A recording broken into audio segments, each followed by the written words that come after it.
नमस्कार, मैं मेघा राजपूत। आप देख रहे हैं 10 न्यूज़। इस समय मेरे साथ मौजूद हैं मशहूर मूर्तिकार पद्म विभूषण राम सुतार जी के बेटे अनिल राम सुतार जी। आइए बात करते हैं और इनसे जानते हैं मूर्ति के बारे में। सर, सबसे पहले तो आपका 10 न्यूज़ से जुड़ने के लिए बहुत बहुत धन्यवाद। Thank you.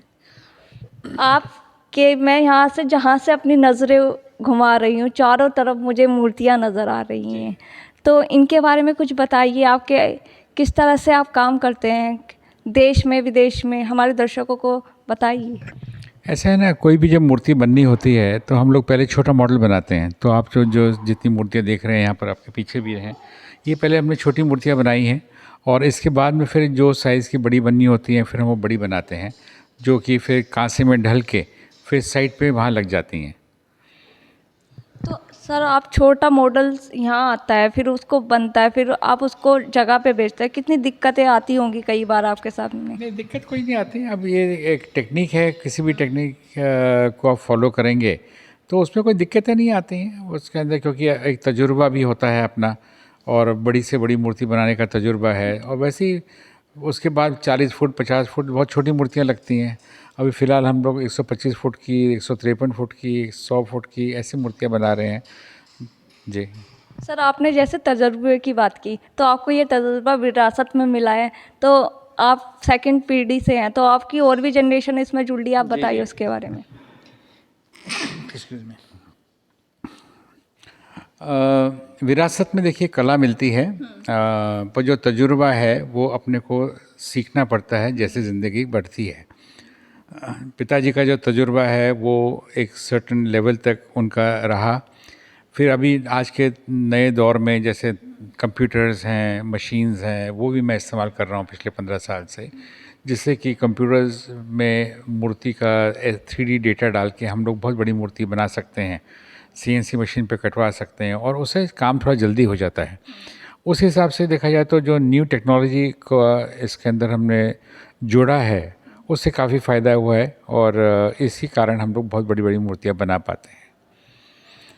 अगर आपकी थर्ड पीढ़ी में कौन कौन जुड़ रहा है उनके बारे में, और किस तरह के काम को लेके आप बढ़ रहे हैं? जी, अभी जैसे मेरा बेटा है समीर अनिल सुतार, तो वो उसने भी BFA किया हुआ है और दिल्ली से कॉलेज ऑफ आर्ट से, और वो भी पूरा स्टूडियो में ध्यान देता है, क्ले वर्क कर लेता है।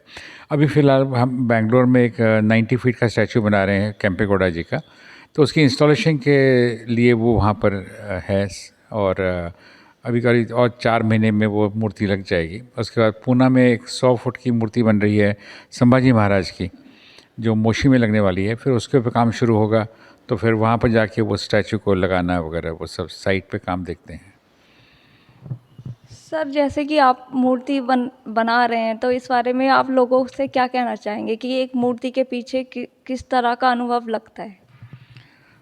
इसमें बहुत तपस्या है और मुख्य क्या है कि अच्छी मूर्ति बनाने के लिए हमें इंसान की जो बॉडी होती है उसकी एनाटॉमी को ध्यान में रखते हुए, प्रोपोर्शंस ध्यान में रखते हुए, फेशियल एक्सप्रेशंस के, मसल्स के भाव को ध्यान रखते हुए जो एक्सप्रेशन लाने हैं उस पर मेहनत करनी पड़ती है, क्या ताकि बड़ी मूर्ति में वैसे ही स्वाभाविक तरीके से पूरी हाव भाव आए, उसकी पर्सनालिटी का अंदाज़ा लगे लोगों को। राजा है तो राजा जैसे दिखना चाहिए।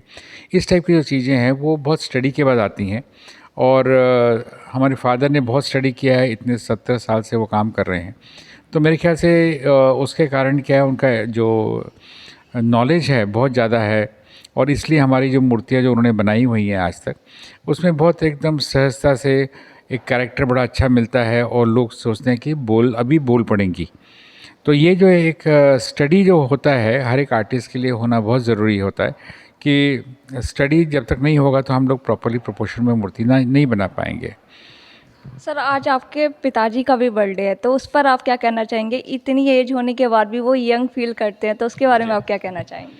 एक मैं कहूँगा कि उनका एक सादा जीवन जो प्रक्रिया वो जो इस्तेमाल करते हैं जीवन में, वो किसी भी ना स्मोक करते हैं ना ड्रिंक करते हैं, सादी दाल चावल रोटी खाते हैं। सुबह योगा करते थे पहले से, बचपन से। अभी शाम के समय फिर भी व्यस्त इसके अंदर से भी 1 डेढ़ घंटा निकाल के शाम को खाने से पहले वो योगा करते हैं।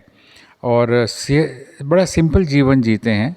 अब अभी तो ठंड है इसलिए कोट पैंट में आप देखते हैं, वरना तो कुर्ते पजामे में ही रहते हैं हर समय। और वो बहुत ज़्यादा आगे के नहीं सोचते, बहुत पीछे के नहीं सोचते। वो ये कहते हैं कि जैसे आपको कोई पहाड़ पे जाना है, कहीं चलते जाइए, आप कुछ मत सोचिए भी कितनी दूर जाना है, पर आखिर में दिन में जब आप पहुंच जाएंगे तो आपको लगेगा मैं कितनी दूर आ गया हूं।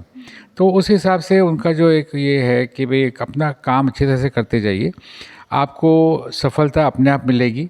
और जितना दूर आप जाएंगे वो आपको बाद में समझ आएगा कि हमने कितना रास्ता तय कर लिया है।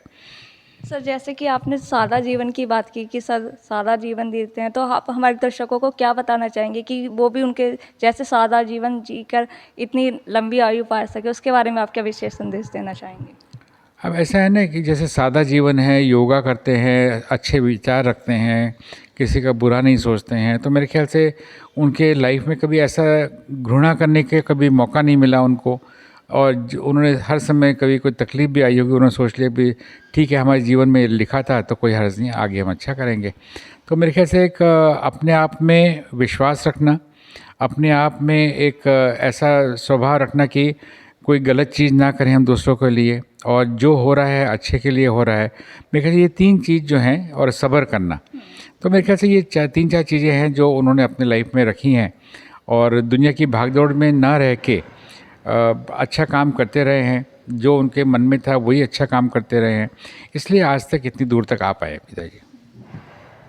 तो ये थे हमारे साथ पद्म विभूषण राम सुतार जी के बेटे अनिल राम सुतार जी, जिन्होंने अपने पापा के जुड़े हुए सादा जीवन को हमारे दर्शकों से इन्फॉर्मेशन साझा की। हम उम्मीद करते हैं कि हमारे दर्शक इससे ज़रूर कुछ प्रेरणा लेंगे और अपने जीवन में उतारेंगे और अपने जीवन को सफल बनाएंगे। मैं मेघा राजपूत, 10 न्यूज़ देखने के लिए आपका बहुत बहुत धन्यवाद।